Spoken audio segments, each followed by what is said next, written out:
오늘 이 마태복음 18장에 있는 이 말씀 전체가 어떤 말씀의 흐름인가 하는 거예요.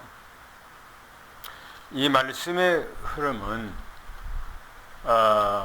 좀 제목을 바꾼다면 끊임없는 용서예요. 끊임없는 용서. 여러분이 그 서론으로 제가 이렇게 말씀을 드리면 육적인 세계와 영적인 세계의 개념은 완전히 다르죠. 육적인 세계와 영적인 세계.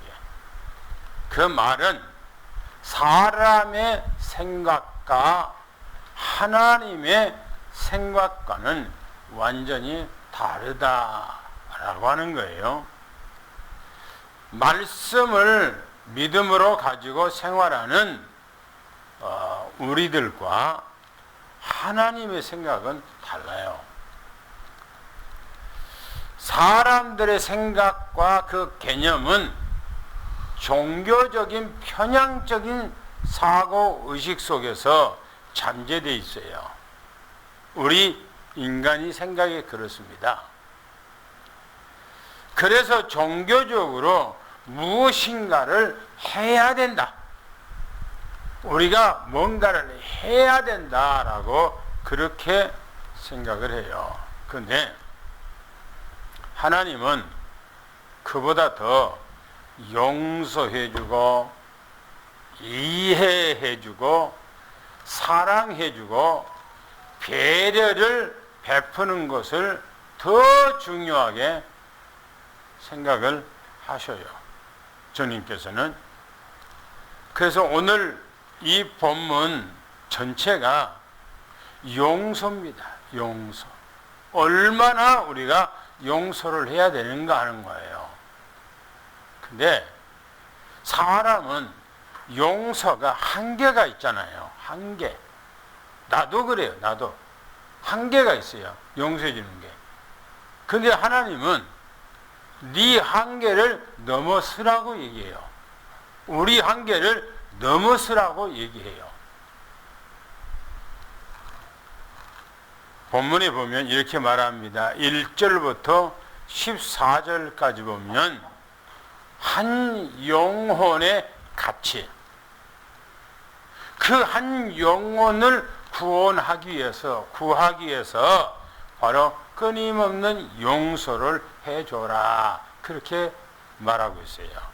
한번 1절부터 4절 말씀까지를 한번 읽어보겠습니다. 시작. 그때 제자들이 예수께 나와 이르되 천국에서는 누가 크나이까?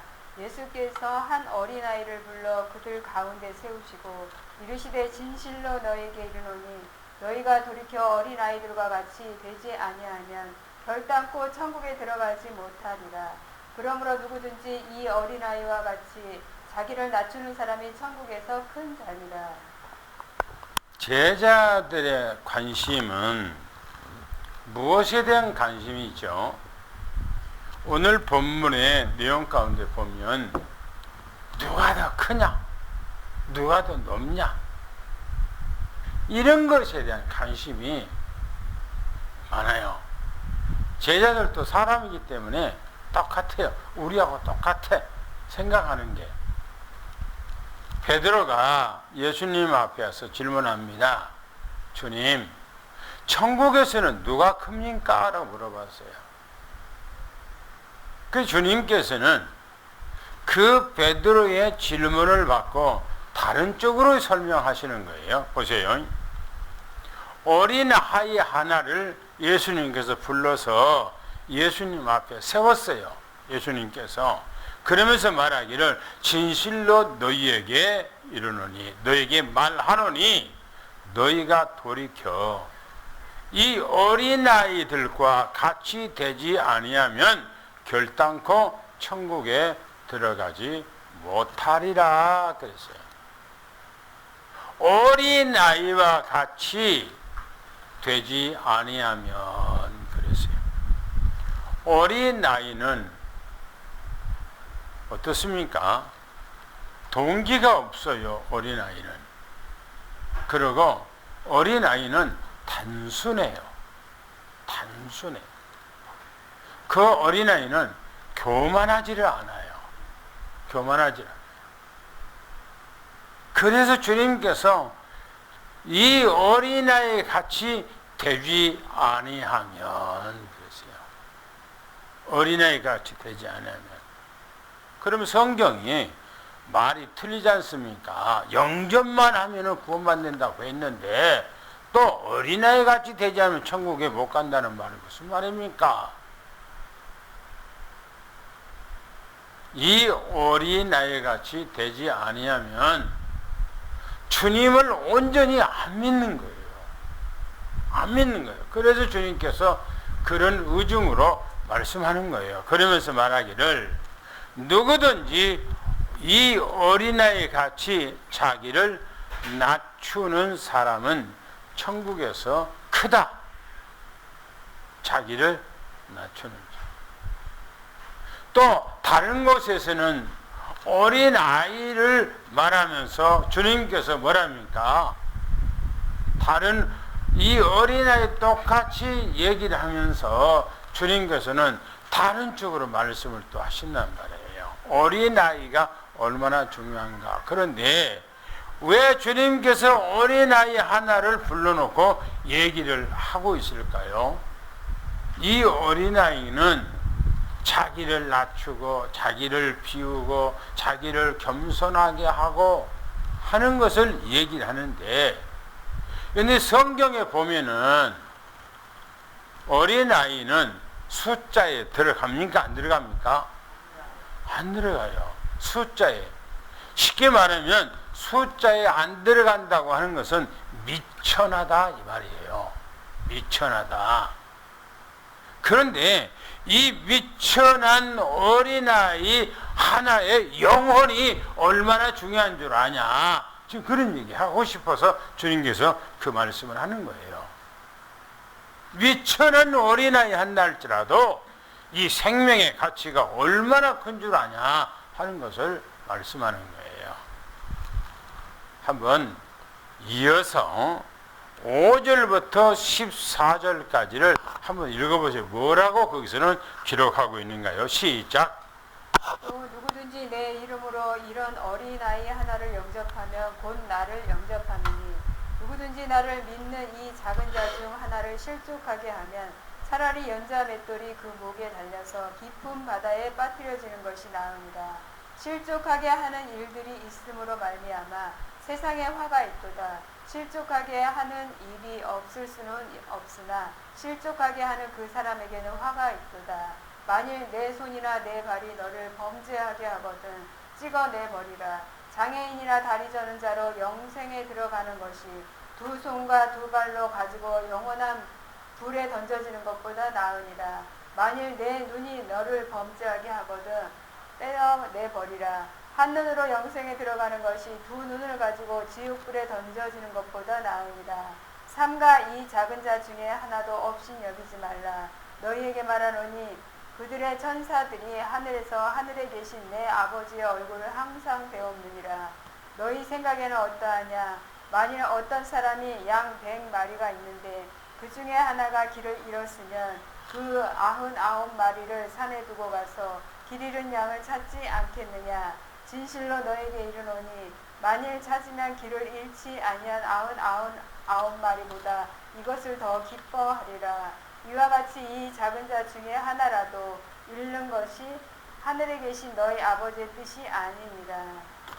여기서 지금 5절부터 14절까지 이 말씀 내용 가운데 보면요, 작은 자, 이 작은 자를 자꾸 말씀을 하고 있어요. 그러니까 1절부터 4절까지 어린 아이 하나를 놓고 예수님께서 비유로 얘기를 하시는 거예요. 이 내용이 보셔요. 내 이름으로, 예수 그리스도 이름이죠. 이 어린아이 하나를 영접하는 것이 나를 영접한 것이다. 그랬어요. 지금 어린아이 하나의 생명이 예수님의 생명과 동등격으로 지금 얘기를 하고 있는 거예요. 여기서요. 중요하죠. 그러면서 나를 믿는 이 작은 자, 어린아이죠. 이 작은 자 중 하나라도 실족하게 하면 그 말이에요. 실족이란 말이 무슨 말이죠? 넘어지게 한다. 마음에 상처를 줘서 믿지 못하도록 한다. 넘어지게 한다. 불신하게 만든다. 지금 그런 얘기예요. 이 말씀이. 이 작은 자를 실족케 하면 뭐요? 차라리 연자 맷돌을 목에다가 맨다. 여기 연자 맷돌이 얼마나 큽니까? 1톤이야, 1톤. 그걸 연자 맷돌을 그 어린아이 목에다가 매다가 어디에요? 바다에다가 빠뜨려서 죽이는 것이 낫다. 지금 그런 얘기하고 있어요. 무슨 말입니까? 이 말이 육신으로 죽이는 것이 영적으로 죽는 것보다 쉽다는 거예요. 더 많다는 거예요. 영적으로 죽이는 것이 얼마나 무서운가를 지금 얘기를 하고 있는 내용입니다. 차라리 연자 맷돌을 목에다가 매서 깊은 바다에다가 빠뜨려 버린 것이 차라리 더 낫다. 아니, 생각해 보세요. 어린아이 목에다가 연자 맷돌을 내서 바다에다 빠뜨리면 죽인 거잖아요. 차라리 그것이 낫다는 거예요. 그러면서 보세요. 여기서 실족하게 하는 일들이 이 세상에 있으므로 화가 있다. 화가. 그러니까 실족이라고 하는 말은 왜 실족하게 합니까? 뭐 때문에 실족하게 합니까? 내 잇. 그죠? 내 잇. 다른 사람에 대해서 생각지도 않아. 별로 대수롭지 않게 생각하고 생각하는 거예요. 넘어지게 하는 거예요. 연애 교회 나오다가 안 나온 사람들 얘기를 들어보면 나 누구 때문에 교회 안 나간다. 누구 때문에 나 교회 안 나간다. 많거든요. 어떤 사람은 교회 와서 뭐 하다가 교회에 어떤 이제 직분 있는 분이 돈 좀 꿔달라고 해서 꿔는데 안 줘. 안 주는 거예요. 그래서 실족해 갖고 나 교회 안 나간다. 안 나가버려. 실족이라고 하는 것은 마음에 상처를 주고 마음에 응어리를 주어서 그 사람으로 하여금 넘어지게 하는 것을 들어서 실족이라고 말합니다. 그것 때문에 화가 있을 것을 얘기하는데 실족하게 하는 일이 이 세상에 없을 수 없다 이렇게 말하고 있어요. 왜? 창세기 3장이 이 세상 창세기 3장 지금 세상 되어져 가고 있는 거 보세요. 완전 전부 다 창세기 3장이에요. 그런데요 실족하게 하는 그 사람에게는 화가 있을 것이다. 내가 잘못 행동하고 내 말을 잘못함으로 내가 어떤 것을 잘못해서 상대방에게 마음 상하게 만들고 상대방의 마음에 실족하게 만들면은 화가 있을 것이다. 무슨 말이죠? 그러면서 중요하게 주님께서 여기서 말씀합니다. 뭐라고 말합니까?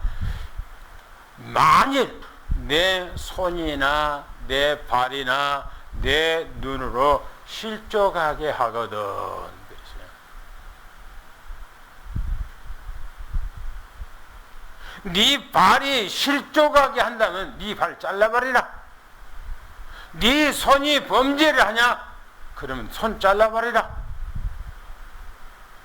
네 눈이 범죄를 하냐? 그러면 눈 빼버리라. 두 눈을 가지고 이 땅에서 건실하게 상하다가 죽어서 지옥 가는 것보다 차라리 두 눈, 두 발, 두 손 잘라버리고 지옥에 던져진 것보다 낫다, 그렇게 말하고 있어요. 누가 지금 이런 말씀을 하시죠? 누가? 우리를 창조하신 창조자가 얘기하는 거예요.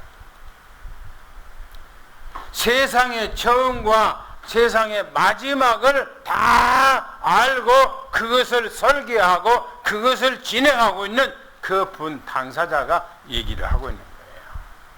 즉 얘기하신 거가.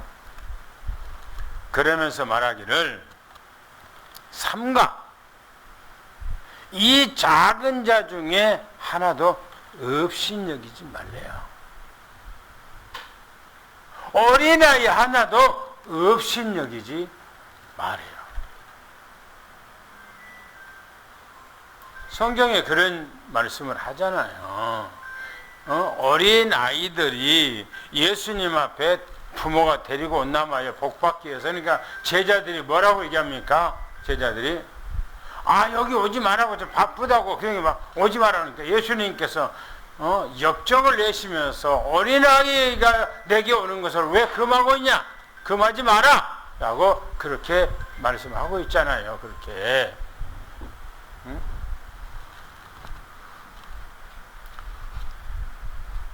어린아이는 그 당시에 사람이 숫자로 안 들어갔어요. 그 말은 어린아이는 하찮게 여기는 거예요. 그러나 주님께서는 이 어린아이 하나를 업신여기지 말아요. 가치 없게 생각하지 말아요. 어른의 생명이나 아이의 생명이나 생명은 똑같은 거예요. 가치가 있는 거예요. 그러면서 말합니다. 그들의 천사들이 하늘에서 하나님 아버지 얼굴을 항상 배운다. 쉽게 말하면 우리 예빈이가 세빈이가 있는데 누가 업신여긴단 말이에요. 그러면 항시 예빈이 세빈이 옆에 따라다니는 천사가 있어. 우리 눈에는 안 보여. 그 천사가 그 아이 하루 종일 옆에 있다가 그 천사가 하나님 앞에 가는 거예요. 가서 그 아이가 이 땅에 살아가면서 있었던, 하루 종일 있었던 일들을 하나님 앞에 다 고아에 바치는 거예요. 누가 이렇게 했다, 누가 이렇게 했다, 누가 얘기했다. 그러면 우리가 어린아이를 하나를 업신여겼다면 그 천사가 하나님 앞에 다 일러 바칠 거 아니겠어요? 누가 어느 날 이렇게 했다고? 주님께서 그 말씀을 하고 있는 거예요. 주님께서. 그러면서 비유로 말합니다. 너희 생각에는 어떠하냐? 비유를 얘기하는 거예요. 어떤 사람이 양 100마리가 있어. 100마리가. 그런데 산에서 그 100마리를 다 이제 해가 저물어 가니까 다 모아놨단 말이에요. 근데 보니까 세어보니까 한 마리가 없어. 한 마리가. 그러면 뭐 99마리 있으니까 한 마리 뭐 없어도 괜찮겠지. 그거 아니라는 거예요. 99마리를 그 산에 모아놓고 그대로 놔두고 그 잃어버린 양을 찾으러 간다는 거예요. 밤새 그 양을 찾아서 어깨다가 메고 와서 그 99마리보다 잃어버린 양 한 마리를 더 기뻐하지 않겠냐 하는 거예요. 지금 양을 비유한데 잃어버렸던 것을 찾는 것에 대한 기쁨을 얘기하고 있는 거예요. 그러면서 이와 같이 이 작은 자 그래요. 이 작은 자 중에 하나라도 잃어버린 것은 하나님의 뜻이 아니래요. 어린아이 하나를 잃어버린 것이 하나님의 뜻이 아니래요. 또요, 오늘 여기서 말하는 것은 첫 번째는 자기를 낮추고 자기를 비우고 겸손하라. 그리고 두 번째는 어린아이든지 한 생명이 너무너무나 중요하다. 그 생명에 실족하게 하지 마라. 라고 하는 그 말씀이에요. 두 번째 얘기야. 그 다음에 크게 두 번째를 보겠습니다. 15절부터 20절까지 합심 기도의 중요성을 얘기합니다. 이것도 똑같이 용서한 거, 똑같이 지금 한 생명에 대해 중요성을 얘기를 같이 이어서 하고 있는 거예요. 15절, 17절을 한번 읽어보겠습니다. 뭐라고 말씀하는가? 시작. 내 형제가 죄를 범하거든 가서 너와 그 사람과만 상대하여 권고하라. 만일 들으면 내가 내 형제를 얻은 것이요 만일 듣지 않거든 한두 사람을 데리고 가서 두세 증인의 입으로 말마다 확증하게 하라. 만일 그들의 말도 듣지 않거든 교회의 말하고 교회의 말도 듣지 않거든 이방인과 세리와 같이 여기라. 이 말씀이 무슨 말씀입니까? 똑같은 얘기예요. 앞에 있는 말씀을 또 다른 입장에서 다른 표현으로 지금 예수님께 표현하고 있는 거예요. 보세요. 어떤 형제가 범죄를 했을 때 어떻게 해야 될 것인가, 돌이키는 방법을 지금 얘기하고 있는 거예요. 단계를. 첫째 보면은 형제가 죄를 범했을 때 그래요. 마음에 죄를 짓고 안 나와, 교회를 안 나와. 그래서 그때 혼자 다른 사람 데려가지 말고 소문나니까 혼자 조용히 그 사람을 찾아가라는 겁니다. 그리고 1대1로 상대해서 그 형제를 그 사람에게 조언하고 해서 돌이키게 하라는 거예요. 그러면 그 사람이 그 얘기를 듣고 돌이켰을 때는 그 사람의 생명을 구한다, 얻은다 라고 말합니다. 그런데 혼자 가니까 말을 안 들어. 그래서 두 번째는 혼자 가는 것이 아니고 두 사람, 세 사람을 증인들을 데리고 가는 거예요. 증인들을 데리고 가서 조곤조곤 얘기를 하면서 뭐라고 하냐면 말마다 확증하라는 거예요. 확증. 이런 얘기를 했는데 안 듣더라. 확증하고, 이렇게 설득했는데 안 듣더라. 확증하고, 저렇게 얘기했는데 안 듣더라. 확증하라는 거예요. 그러고 세 번째 갔을 때는 그래도 말을 안 들을 때는 교회 이름으로 가라는 거예요. 교회 이름. 교회 이름으로 가라는 말은 주님의 이름으로 가라는 얘기예요. 가서 교회의 말을, 하나님께서 우리를 이게 보냈는데 우리 말을 하나님의 말로 들으라 라고 그렇게 얘기를 했는데 안 들어. 마음이 완고해서. 그러면 그 사람을 사람같이 여기지 말라 이게. 사람같이 여기지 말고 저 이방인들과 불신자나 죄인들처럼 그렇게 여기라는 거예요. 그러면서 보세요. 또 중요한, 여기서 이제 또 중요한 얘기를 해요. 18절부터 20절까지 말씀을 또 한번 읽어보세요. 뭐라고 여기서 또 말씀하는가? 중요해요. 여기서 시작. 진실로 너희에게 이르노니 무엇이든지 너희가 땅에서 매면 하늘에서도 매일 것이요 무엇이든지 땅에서 풀면 하늘에서도 풀리리라.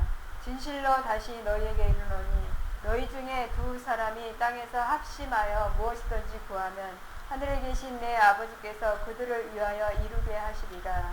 두세 사람이 내 이름으로 모인 곳에는 나도 그들 중에 있느니라. 할렐루야. 너무나 중요하죠. 지금 보세요. 이 말씀이 어디서 나온 거죠? 마태복음 지난주에요. 마태복음 16장 19절에 있는 말씀이에요. 그죠? 똑같은 얘기입니다. 내가 천국 열쇠를 너에게 주노니 네가 땅에서 매면 하늘에서도 맬 것이요, 네가 땅에서 풀면 하늘에서도 풀어주리라. 그렇게 말하죠. 똑같이 말합니다.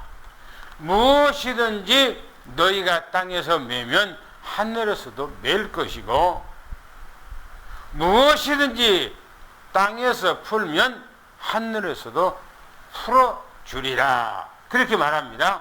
그러면서 말하기를 진실로 너희에게 다시 너희에게 말하노니 너희 중에 두세 사람이 땅에서 합심하여 무엇이든지 구하면, 그래서요, 누구를 위해서 구하라는 얘기입니까? 무엇을 위해서 구하라는 얘기입니까? 네? 마음에 지금 응어리져 갖고 상처받고 교회를 안 나와, 이 사람을 위해서 하나님 앞에 합심하여 통성으로 기도하라는 거예요. 그러면 주님께서 그 기도를 들어서 응답해 주겠다, 그런 얘기입니다. 할렐루야. 합심기도가 중요합니다. 합심기도가. 저는 군대 생활할 때요,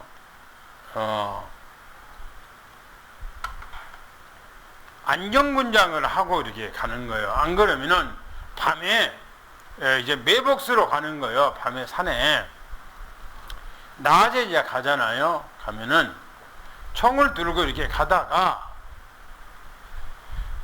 소대장이나 그 이제 상사가 적기나 따랐다 라고 외쳐요. 그러면 걸어가다가 길가에 엎드러져요. 엎드러져갖고 적기가 날아가는 방향을 향해서 소대원 전체가 거기다가 총을 겨누면서 총 쏜 손을 막 총선을 막 해요. 그거는 제수치를 해요.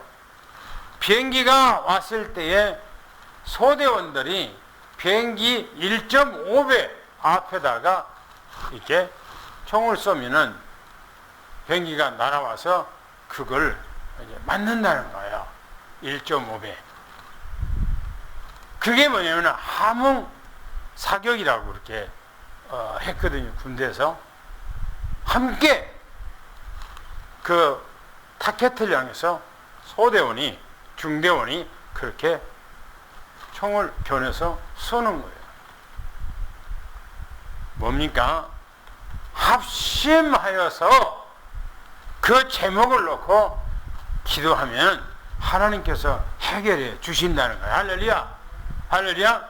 여러분들 가정에서도 그 합심하여 기도하고, 교회에서도 문제를 놓고 합심하여 기도하고 해서 그 문제를 해결하는 거예요. 할렐루야. 그래서 두세 사람이 내 이름으로, 예수 그리스도 이름으로 모인 곳에 나도 그들 중에 있느니라 그랬어요. 할렐루야. 할렐루야. 이제 보세요. 이 말씀을 듣고 베드로가 한 얘기입니다. 뭐라고 했냐면은 21절부터 35절 몇 번이나 용서해야 됩니까? 라고 하는 거예요. 21절, 22절을 한번 읽어보세요. 뭐라고 했는가? 베드로가 지금 주님께 질문한 내용입니다. 시작. 그때 베드로가 나와 이르되 주여, 형제가 내게 죄를 범하면 몇 번이나 용서하여 주리이까? 7번까지 하오리까? 예수께서 이르시되 내게 이르노니 7번뿐 아니라 7번을 70번까지라도 할지니라. 몇 번 해주라는 거예요? 사람의, 베드로가 말한 것은 사람의 한계를 말하는 거예요. 베드로도 그렇게 말한 것을 넉넉하게 내가 예수 믿으니까, 내가 주님 믿으니까, 내가 믿음 생활하니까 그래도 이 정도는 해줘야 되지 않나, 이 정도는 하고 넉넉하게 지금 잡아서 얘기하는 거예요. 보세요.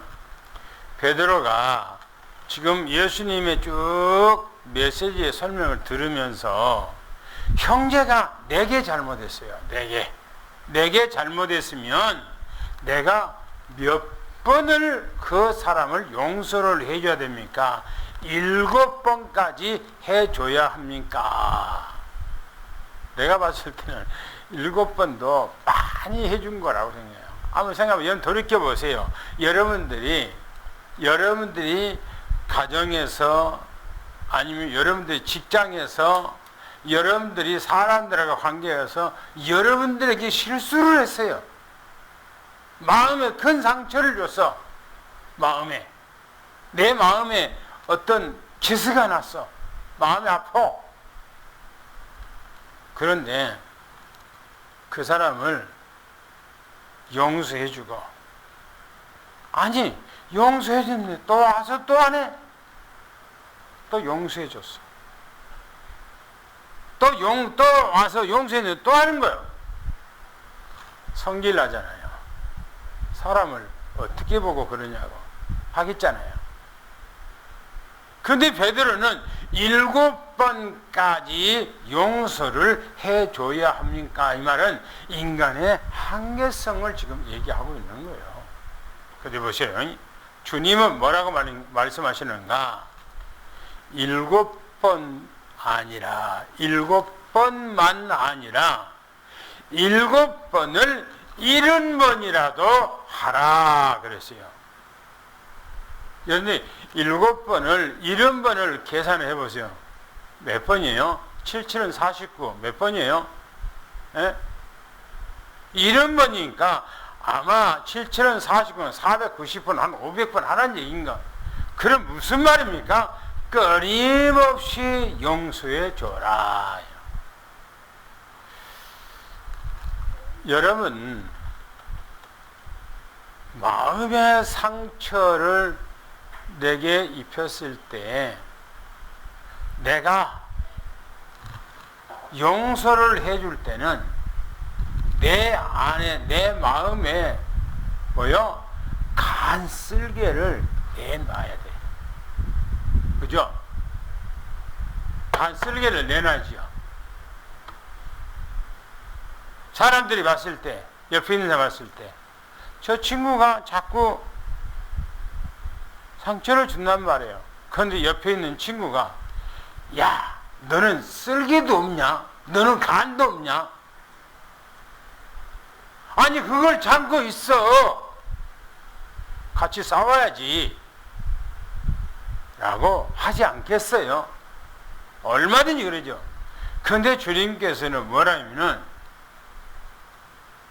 계속해서 용서해 줘요. 그러면서 주님께서 비유로 얘기합니다. 비유로. 왜 용서를 그렇게 해줘야 되는가 하는 거예요. 그렇게 끊임없이 용서를 해줘야 되는가 하는 얘기입니다. 한번 23절부터 35절까지 비웁니다. 요 말씀을 한번 읽어보겠습니다. 시작. 그러므로 천국은 그 종들과 결산하려 하던 어떤 임금과 같으니 결산할 때에 10,000달란트 빚진 자 하나를 데려오매 갚을 것이 없는지라 주인이 명하여 그 몸과 아내와 자식들과 모든 소유를 다 팔아 갚게 하라 하니 그 종이 엎드려 절하며 이르되 내게 참으소서 다 갚으리이다 하거늘 그 종의 주인이 불쌍히 여겨 놓아 보내며 그 빚을 탕감하여 주었더니 그 종이 나가서 자기에게 100데나리온 빚진 동료 한 사람을 만나 붙들어 목을 잡고 이르되 빚을 갚으라 하매 그 동료가 엎드려 간구하여 이르되 나에게 참아 주소서 갚으리이다 하되 허락하지 아니하고 이에 가서 그가 빚을 갚도록 오게 가두거늘 그 동료들이 그것을 보고 몹시 딱하게 여겨 주인에게 가서 그 일을 다 알리니 이에 주인이 그를 불러다가 말하되 악한 종아 내가 빌기에 내가 내 빚을 전부 탕감하여 주었거늘 내가 너를 불쌍히 여김과 같이 너도 내 동료를 불쌍히 여김이 마땅하지 아니하냐 하고 주인이 노하여 그 빚을 다 갚도록 그를 옥졸들에게 넘기니라. 너희가 각각 마음으로부터 형제를 용서하지 아니하면 나의 하늘 아버지께서도 너희에게 이와 같이 하시리라. 이 말씀은 비유인데요. 비유인데 여기서 하나님 사랑을 지금 얘기하고 있는 거예요. 하나님 사랑. 비유로 말합니다. 천국은 그 종들과 결산하려는 임금과 같다. 마지막 때 주님 앞에 섰을 때 그때에 이 말씀을 하고 있는 거예요. 어떤 사람이 1만 달란트 빚을 졌어. 1만 달란트라는 말은 갚을 수가 없는, 헤아릴 수 없는 돈이에요. 이 돈이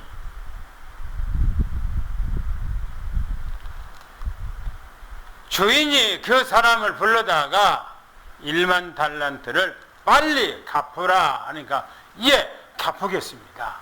참아주세요. 그런데 이 사람은 자기도 몸을 팔고 자기 아내도 팔고 자기 자식들도 다 팔고 자기 재산 다 팔아도 그 1만 달란트 100분의 1을 갚지 못한 거예요. 갚을 수 있는 돈이 아니에요. 하나님께서 우리를 용서해 주시는 그 용서는 세상에서 어떤 것하고 비교할 수 없는 거예요.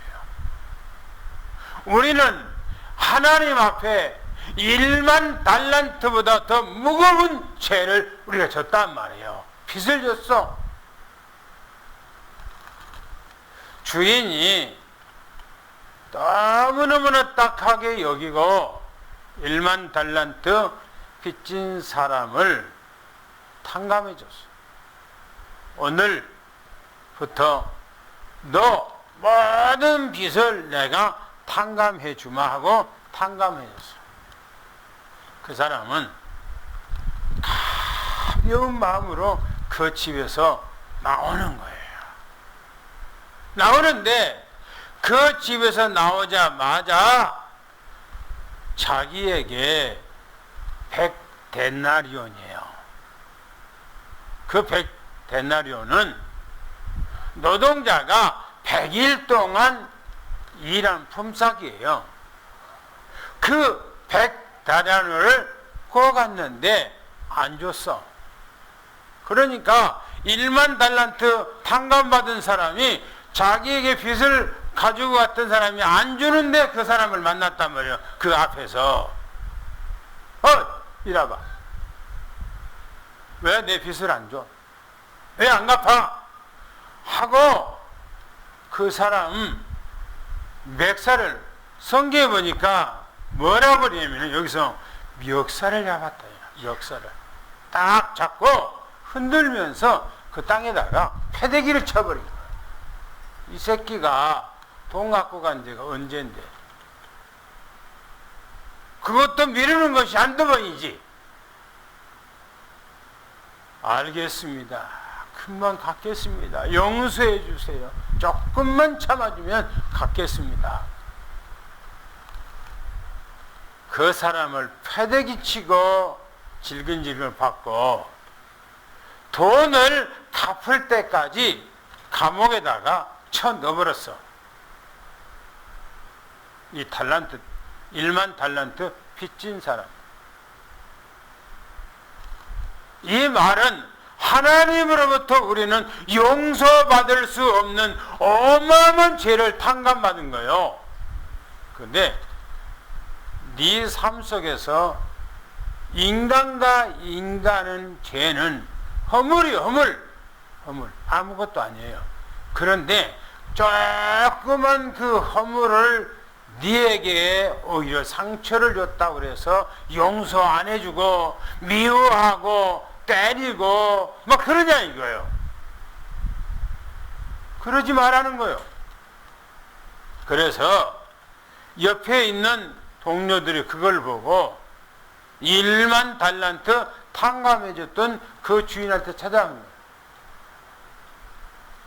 당신이 1만 달란트를 탕감해줬던 사람이, 탕감받은 사람이 밖에 나가서 100 데나리온에 빚진 사람을 보고 멱살을 잡고 패대기를 치고 질근질근 받고 당장 안 갚은다고 그 사람을 옥에다가 집어넣습니다. 이 소리를 들은 1만 달란트 탕감해 주었던 그 주인이 그 자식 당장에 데려가. 그 못된 놈 지금 당장에 데려가라.